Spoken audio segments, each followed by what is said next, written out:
حضرت بلال حبشی رضی اللہ تعالیٰ عنہ نے سارا گھر کا کام کاج خود سے سنبھال لیا تھا. ایک دن غائب ہو گئے حضرت بلال اذان دے کے, فجر کی اذان دے کے. ایک دن فجر کی اذان دے کے غائب نہیں ہونا چاہیے. کیا خیال ہے آپ کا؟ مؤذن کو اذان دے کے غائب, اسے مسجد میں پھر رہنا چاہیے. حضرت بلال حبشی رضی اللہ تعالیٰ عنہ اذان پڑھی, غائب ہو گئے.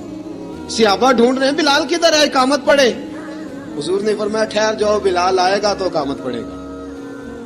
بلال آئے گا تو جلدی نہ کیا کرو مسجد میں. اگر 2-4 منٹ کبھی دیر ہو جائے نا نماز میں تو جلدی کوئی بات نہیں, اللہ کے گھر ہی آئے ہو نا, جلدی نہ مچایا کرو. اللہ کا گھر ہے, رحمت والی جگہ ہے. حضور نے فرمایا بلال آئے گا تو اذان پڑھے گا. اب سب صحابہ خاموش ہیں کہ بلال جاتا نہیں, کام بھی اس کا کوئی ایسا نہیں. حضرت بلال دوڑے آئے, جلدی دوڑے آئے. رسول پاک صلی اللہ علیہ وسلم نے سوال ہی نہیں کیا کہ بلال تو کدھر سے آیا ہے. فرمایا آ گئے ہو؟ حضور آ گیا ہوں. پڑھو اقامت پڑھی, جماعت ہو گئی. اب صحابہ کرام علی مریدوان حیران ہے کہ حضور نے پوچھا ہی نہیں اور بلال آیا بھی دیر سے. حضرت جناب سیدنا صدیق اکبر, جناب مقداد, جناب سلمان فارسی, چند صحابہ نا حضرت بلال کو لے کے, کون ہے بلال تو کدھر تھا؟ راز کی کوئی بات ہے جو بتاتا نہیں, کدھر تھا؟ حضرت بلال رضی اللہ تعالیٰ عنہ کی آنکھوں میں آنسو آ گئے, رو پڑے. کہ بلال کوئی گہری بات ہے, بتا معاملہ کیا ہے, روتا کیوں ہے؟ حضرت بلال حبشی رضی اللہ تعالیٰ عنہ فرمانے لگے جب حضرت خدیجہ الکبریٰ گھر میں چکی پیستی تھی, تھک جاتی تھی نا, تو میں مدد کرایا کرتا تھا.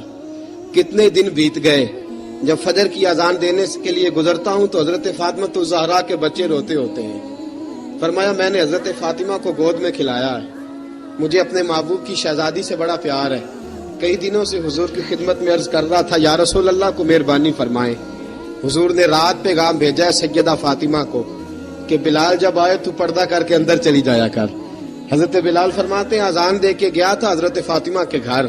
میں نے کہا محبوب کی بیٹی ذرا پردہ کر لے, تو بچوں کو دودھ پلا, میں تیری چکی پیس دیتا ہوں. حضرت بلال حبشی کی آنکھوں میں آنسو رو کے بتلاتے ہیں.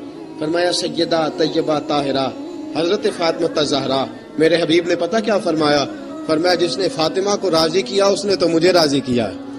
حضرت سیدنا بلال حبشی فرماتے میں نے چکی پیسی اور میں تمہیں کیا بتاؤں, میرے محبوب کی بیٹی نے مجھے بڑی ہی دعائیں دی ہیں.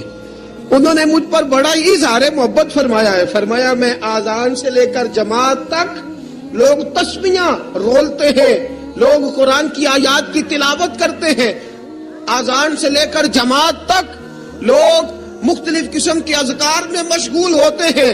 فرمایا میرا ذکر سنو, میری تلاوت سنو, میرا وظیفہ سنو. میں آذان سے لے کر جماعت تک محمد عربی کی بیٹی کی خدمت کرنے چلا جاتا ہوں. رسول پاک صلی اللہ علیہ وسلم کی شہزادی کی چکی پیس کے آیا. حضرت بلال نے اس انداز میں, بدر کی جنگ لگ گئی, بدر کا مارکا, حضرت بلال کے ہاتھ میں تلوار ہے. کہا میں لڑوں گا, پورا جہاد کروں گا. امیہ بن خلف جو بڑا مارا کرتا تھا نا, وہ دوڑ رہا تھا اپنے بیٹے کو لے کے. آگے کچھ صحابہ کھڑے تھے, وہ قریب سے گزرنے لگا. حضرت بلال نے فرمایا ذرا پکڑنا امیہ کو, یہ مجھے مارا کرتا تھا, ذرا پکڑنا, نہ جانے نہ دینا. امیہ کو صحابہ نے روکا. حضرت عبد الرحمن ابن عوف نے پکڑ کے ایک زور سے گھونسا مارا, ادھر جا کے گرا. حضرت بلال تلوار لے کے کھڑے ہیں امیہ کے سر پہ. کہا امیہ میں تجھے نہیں کہا کرتا تھا اللہ میرے مصطفیٰ کو بڑی عزتیں عطا فرمائے گا؟ میں تجھے نہیں کہا کرتا تھا کہ خدا ہمیں غلبہ دے گا؟ هو الذی ارسل رسولہ بالہدی ودین الحق لیظہرہ علی الدین کلہ. میں نہ کہا کرتا تھا کہ اللہ اس دین کو ہر دین پہ غلبہ دے گا, پر میں دیکھ اللہ نے ہمیں عزت دے دی, دیکھ تو ذلیل کر دیا گیا. حضرت بلال نے مارا, گردن اڑا دی. حضرت ابوبکر صدیق پیچھے دیکھ رہے تھے, دوڑے ہوئے آئے.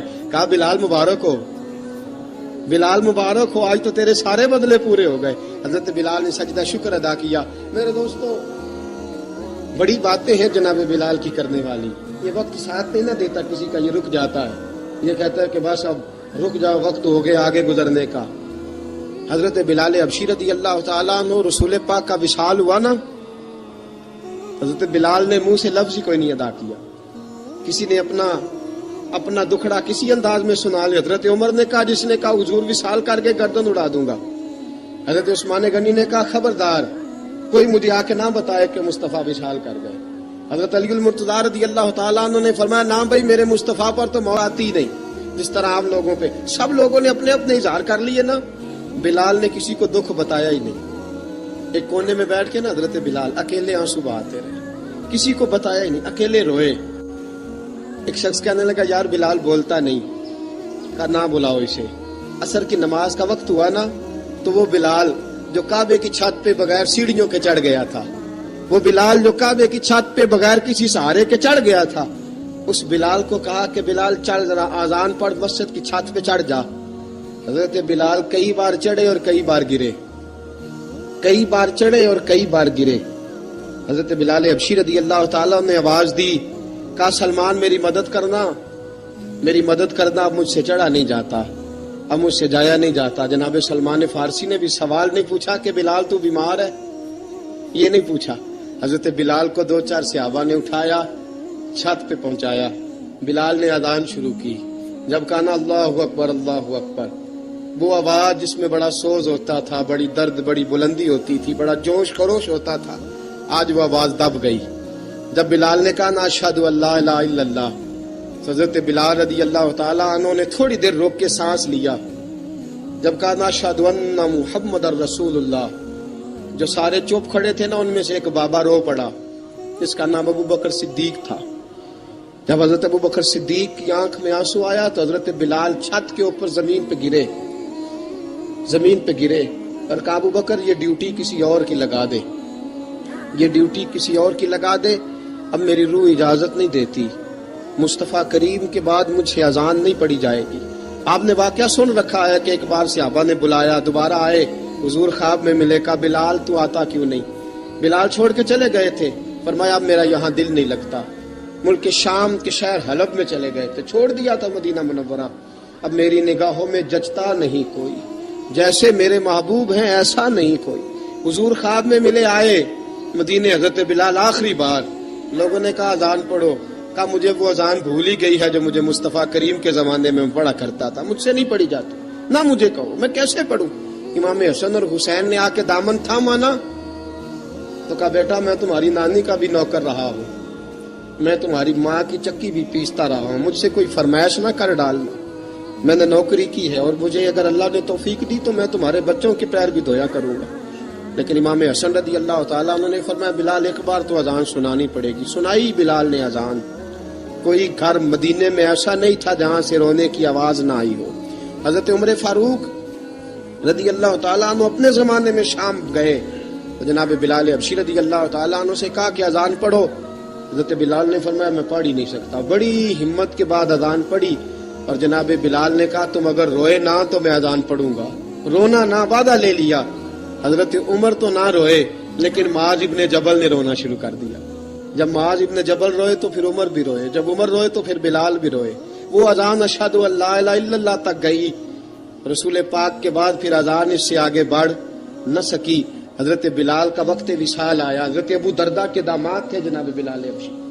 حضرت ابو درداء بہت معتبر صحابی ہیں, ان کی بیٹی حضرت بلال کے گھر میں تھی. حضرت بلال کا وقت وصال آیا تو آپ کی بیوی کہنے لگی بڑے افسوس کی بات ہے, آپ بچھڑ رہے ہیں. فرمایا افسوس نہ کر, مجھے مبارک دے, میں آج بچھڑوں گا تو جا کے رسول پاک سے ملاقات کروں گا. حضرت بلال حبشی نے, میرے دوستو, غریب آدمی تھے نا, مال تو زیادہ نہ دے سکے لیکن انہوں نے خدمت اس طرح کی, آپ میں کھنگالتا رہا کتابیں.